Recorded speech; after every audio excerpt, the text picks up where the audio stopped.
For today's work, you will need a set of blocks.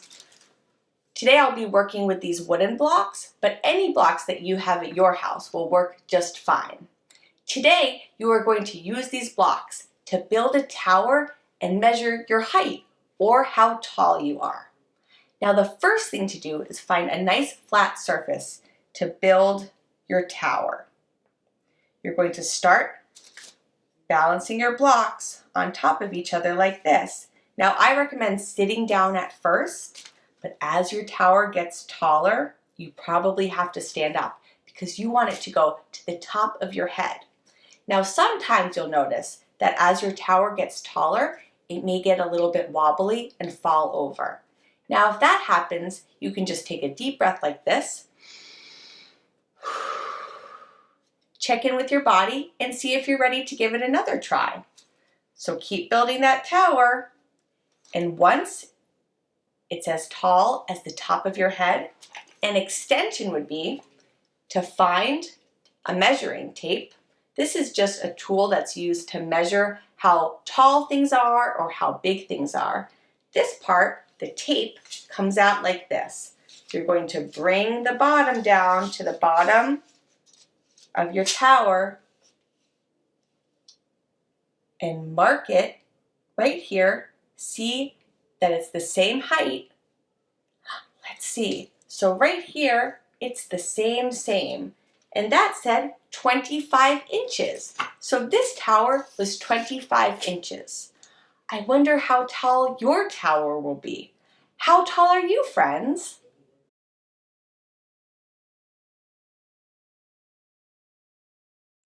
For today's work, you will need a long tube sock, some glue, a pair of scissors, and various craft materials.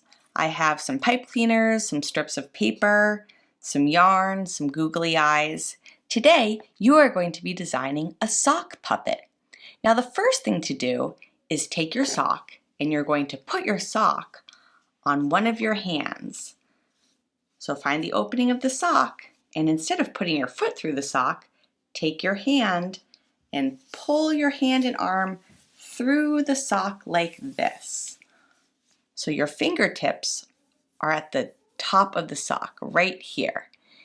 And when you bring your fingers up and down like this, it's like a mouth opening and closing. So just get a little visual. So the top of your puppet's head would be right here, so the eyes can go right there, and then the mouth opens and closes. Now the next thing to do is start designing your puppet. So take your sock off, and just remember, you can even fold that part over like this so you remember that this is the head of your puppet right here. So this is where I'm going to put my puppet's eyes. So let's see, I have some googly eyes in here. I'm going to take my glue and add some to the back of the googly eye. So one, a little bit more. Sometimes gluing these art materials onto socks require a little more glue. So there's one eye. I think that my puppet is going to have 3 eyes. So designing your puppet is completely up to you. Maybe you don't want your puppet to have any eyes. Maybe your puppet has 2 eyes, maybe just 1 eye. There we go. I'll add a little more glue to this 3rd eye right here. There we go. And remember, friends, you can always go back and add some more glue. Next, I think that my puppet is going to have some purple hair. So I'm going to use this yarn, and my puppet's hair is going to be just above the eyes. So add some glue right up at the top and stick the yarn on like this. Now I recommend once you finish designing your puppet, letting the glue dry before you try your puppet on. So once the puppet has dried, you can take your hand and slip it back on let's see what it looks like.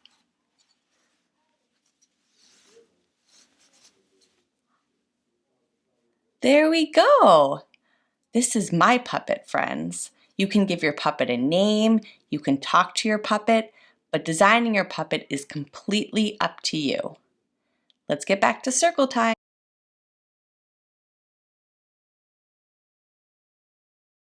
For today's work, you will need some play-doh, a rolling pin, and some Q-tips.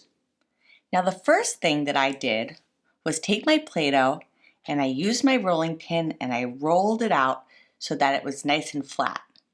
Once the play-doh was nice and flat, I took my hand and I made a print on the play-doh.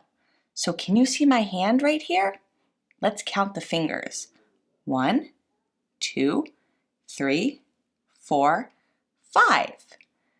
So on the play-doh is a print of my hand.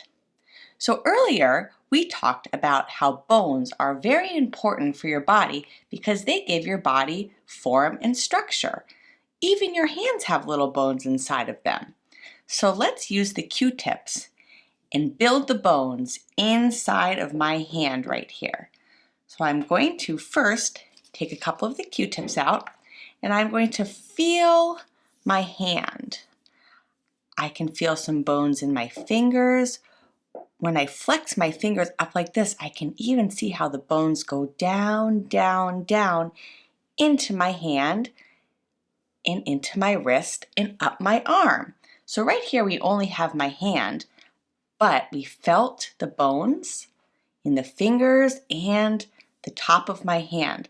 So let's take the Q-tips and pretend that they're bones and put them inside of my fingers like this. So one bone for my thumb, I have another bone in this finger, and I felt the bone go down my whole hand. So I'm going to make another bone right here. Let's move on to the third finger. Another bone. Make it a little bit longer. My fourth finger. Add another Q-tip to make that bone bigger. My pinky finger. Another bone. Oh, it looks like one more bone can fit in my hand. So friends, you can do this activity by making another print for your other hand. You can even make prints with your feet. And if you have enough Play-Doh, you can roll it out and try to make a print with another part of your body, like your arm, even your legs. And then once the prints are made, you can use the Q-tips and add the bones to give your body form and structure. Let's get back to circle time.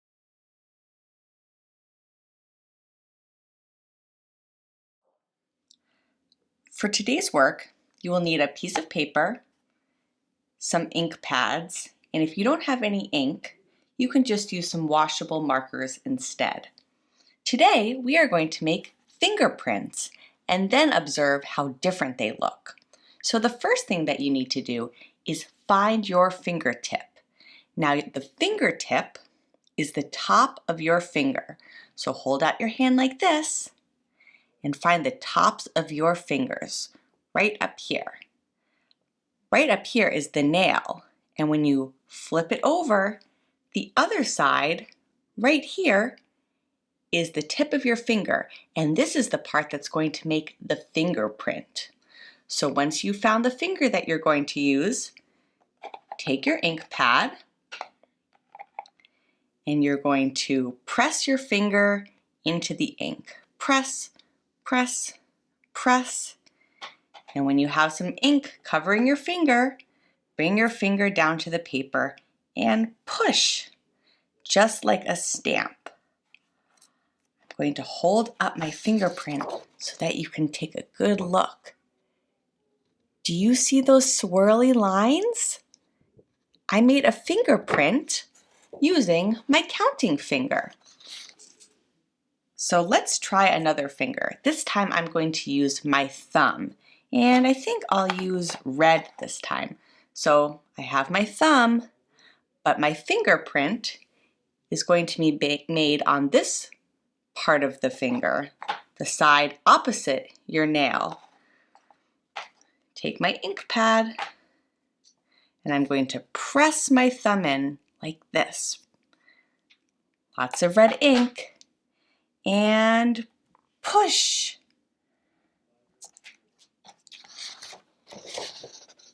Look at that fingerprint. This one is from my thumb. So as you can see, this fingerprint is much larger than the fingerprint from my counting finger. Let's try one more. This time, I think that I'm going to make a fingerprint from my other thumb. I wonder if they'll look the same or different. I'll use green this time. Take my other thumb and press it into the ink pad. Press, press, press. And I'm going to make the print right next to the red thumb. Push it down. Oh, let's compare. There's the other fingerprint from my other thumb. So this one is a little bit smaller. So let's see, I made 1, 2, 3 fingerprints. And as you can see, they are all different. Now, if you don't have any ink friends, you can do the same activity, and instead of pressing your fingers into the ink, you can pick a washable marker and simply color on your fingertip and then press it down to make the print. Let's get back to circle time.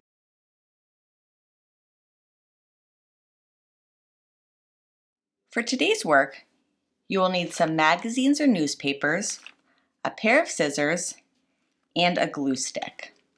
Now the first thing to do is go through the magazines or newspapers, and you're going to use your scissors and cut out anything that you like. So as you can see right here, I found a couple of things that I like. I have a tree that I cut out because I really enjoy being outside in nature. I found some dried beans because I really enjoy cooking. I cut out a cat because I have 2 cats of my own. And I'm just going to take my scissors and let's see if I can find some other things that I like. Ooh, strawberries. I really like strawberries. So I'm going to cut them out. Let's see if I can find another thing to add. Some pizza. Pizza is definitely one of my favorite foods. I'm going to cut out the pizza.